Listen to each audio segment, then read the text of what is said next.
Bonjour à tous et bienvenue sur Crypto Flash, la chaîne de l'actualité crypto. Aujourd'hui, nous allons parler de deux piratages différents. Je vais aussi vous parler de ZK Sync, on va parler de Solana et de projets d'Epine. Tous les jours, le meilleur de l'actualité crypto. N'hésitez pas à vous abonner, activer la cloche pour ne rien rater. Au niveau du cours des crypto-monnaies, une baisse globale du marché. Bitcoin 69 480, moins 0,48%. Ethereum, moins 1,2%. BNB, c'est en plus forte baisse aujourd'hui. Regardez, moins 8,5%. Commençons directement par les deux piratages. Le premier, ça a touché Loopring. Loopring, c'est un projet ZKEVM sur Ethereum. Ils ont un smart wallet aussi, une fonctionnalité de smart wallet qui permet normalement de sécuriser le wallet. Je vous laisse voir comment ils présentent ça sur leur site. Regardez, Loopring Smart Wallet, le wallet le plus sécurisé sur Ethereum. Donc il y a de l'authentification forte dessus, il y a des choses qui sont censées être sécurisées, mais ça s'est fait pirater. En fait, c'est le service en charge de l'authentification forte qui s'est fait pirater, donc le 2FA, c'est-à-dire vous savez, le code SMS que vous recevez en plus ou que vous utilisez via l'application Google Authenticator ou autre. 5 millions de dollars ont été volés. En fait, c'est vraiment tout le service. C'est pas les smart contracts a priori qui auraient été piratés, c'est tout le service d'authentification forte qui aurait été piraté. Donc, par exemple, ça peut être, si c'était Twilio, leur service, ils ont réussi à pirater un compte du support client de Twilio et à resetter, à réinitialiser les comptes associés. On n'a pas les détails de ce piratage, mais ça montre qu'on peut avoir, on va dire, un projet qui est sécurisé, c'est-à-dire sur la smart contract, je pense que c'était sécurisé, mais la partie qui se reposait sur une entité centralisée, là, c'est elle qui se serait fait pirater. Donc voilà pour Loopring, c'est assez connu Loopring, hein, leur blockchain, c'est l'une des premières à être lancée, et enfin en tant que ZKVM. Et voilà, donc une très mauvaise nouvelle pour eux. Mais on va dire ça, c'est le plus petit des piratages de la journée. Le plus gros piratage, c'est 20 millions de dollars et c'est Ooland. Ooland, c'est sur Ethereum. Il y a eu 20 millions qui ont été volés de ce protocole de lending, hein. A priori, encore un fork de AV qui se fait pirater. On en voit de plus en plus, hein. On sent qu'il y a des choses un peu personnalisées qui sont inclus sur certains forks de AV et du coup où c'est beaucoup moins sécurisé. Et là en fait la problématique était, regardez on va la voir ici, c'était l'oracle qui était utilisé pour certaines cryptos et notamment le SUSDE. C'est en fait une combinaison de plusieurs oracles ou de plusieurs prix différents. Ils ont pris 11 prix différents et 5 de ces prix, c'était en fait le marché spot sur Curve. Donc ils ont pris des pool curves qu'ils ont utilisés comme oracle. Et ça, c'est une problématique parce que les pool curves ne doivent pas être utilisées comme oracle, elles sont clairement manipulables. Et d'ailleurs, c'est ce que le hacker a fait. Il a pris un prêt immense, un flash loan immense de 4 milliards de dollars. Il a manipulé le prix des pool curves et ensuite, vu qu'il avait fait ça, il pouvait faire ce qu'il voulait ensuite sur le protocole et il a pu du coup voler ses 20 millions de dollars. Donc le protocole a été audité. Cette faille, ce mauvais design, on va dire, dans le protocole n'a pas été vu. On n'a pas les détails, est-ce que c'est l'auditeur qui n'a pas vu ou est-ce que c'est du code qui a été rajouté plus tard. Mais voilà, comme quoi, il y a quand même souvent des failles. Je vous avais dit que c'était calmé. J'ai pas porté chance, on va dire, au projet crypto depuis que j'ai dit ça. Ça a quand même, il y a eu beaucoup de piratage. Ensuite, on va parler de Solana et de quelque chose d'assez intéressant qui vient d'avoir lieu. Je vous ai pas mal parlé des attaques sandwich sur le réseau Ethereum. On en a beaucoup. Vous savez, quand vous réalisez un trade et il y a quelqu'un qui voit que vous êtes en train de réaliser le trade et qui achète juste avant que vous achetiez, qui revend juste après. Et en fait, il arrive à faire une petite marge sur votre trade. Donc, c'est quelque chose qui est très présent sur Ethereum. Et sur Solana, ils sont en train d'essayer de combattre tout ça.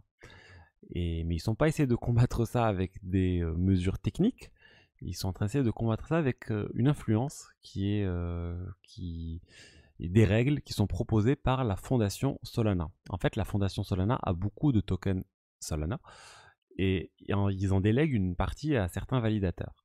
Et en fait, c'est à ces validateurs à qui ils ont délégué, ces opérateurs, que en fait, ils leur disent on vous délègue les tokens Solana, mais vous n'avez pas le droit de réaliser des attaques sandwich. Et certains de ces opérateurs ont réalisé des attaques sandwich, du coup ils leur ont retiré. Ils leur ont retiré les Solana délégués. Donc ils ont un peu puni d'avoir réalisé des attaques sandwich. Donc là, ce qui est un peu embêtant, c'est qu'on est juste sur quelque chose qui est perçu comme étant quelque chose de pas bien, et suis d'accord quand même, c'est pas quelque chose de bien, mais il n'y a rien, il n'y a pas de mesure concrète, il n'y a pas de mesure technique pour limiter tout ça. Ça veut dire que ces validateurs, ils vont juste aller trouver d'autres moyens de faire ça de manière beaucoup plus opaque et ils vont continuer à faire ça. C'est là où on a des stratégies un peu différentes sur le réseau Ethereum, où l'idée c'est plus de rendre ça le plus transparent possible, c'est-à-dire que n'importe qui peut faire ce type d'attaque et peut surtout en fait communiquer avec les mineurs pour leur proposer des blocs, etc. Les validateurs pardon pour leur proposer des blocs. Sur Solana ils essaient de limiter ça, mais je pense que ça va continuer, ils vont pas réussir à arrêter ce type d'attaque, mais c'est très intéressant parce qu'encore une fois, deux visions différentes sur Solana, sur Ethereum. Un, c'est pas possible techniquement de limiter ça, donc on va essayer de le rendre le plus transparent possible. Et ensuite, on va essayer de le limiter techniquement avec des mises à jour qui sont prévues sur Ethereum pour essayer de limiter ce type d'attaque sandwich, mais c'est pas du tout à court terme. Sur Solana, ils voient les choses un peu différemment, mais voilà, je voulais en parler parce que c'est très intéressant. Et ensuite, ZK Sync. ZK Sync, on attend l'airdrop ZK Sync maintenant depuis un certain temps. Ça va arriver dans les prochaines heures, dans les prochains jours. Et ça a déjà commencé avec cette chose qui viennent de lancer, la ZK Nation. Donc c'est, on va dire, une manière de commencer la décentralisation. Et surtout, on voit comment va procéder ZK Sync, cette solution niveau 2 sur Ethereum, comment ils vont opérer de manière décentralisée. Il y aura trois entités, trois regroupements différents. Il y aura le premier qui est celui qui va être, auquel tout le monde pourra participer avec les tokens ZK Sync qui vont être airdroppés.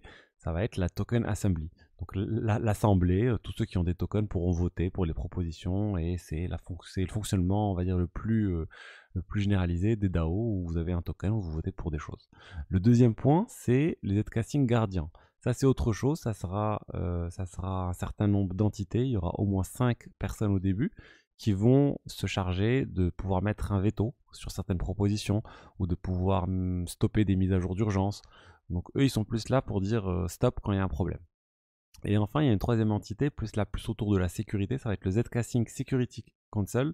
Là, il y aura 12 personnes qui vont être des experts techniques, des auditeurs, des gens qui s'y connaissent vraiment sur l'aspect sécurité, et eux, ils vont auditer les codes, ils vont s'assurer que les mises à jour sont sécurisées. Donc, ils sont plus là pour un aspect conseil et apporter leur expertise technique sur ZK Sync. Donc, c'est très intéressant aussi ce qu'ils sont en train de faire. Ils sont en train vraiment de mettre toutes les briques pour pouvoir décentraliser ZK Sync et ne plus se reposer sur Matter Labs et faire quelque chose qui puisse tourner ad vitam aeternam avec avec plusieurs couches de protection, et ça c'est vraiment bien. Maintenant l'airdrop on l'attend.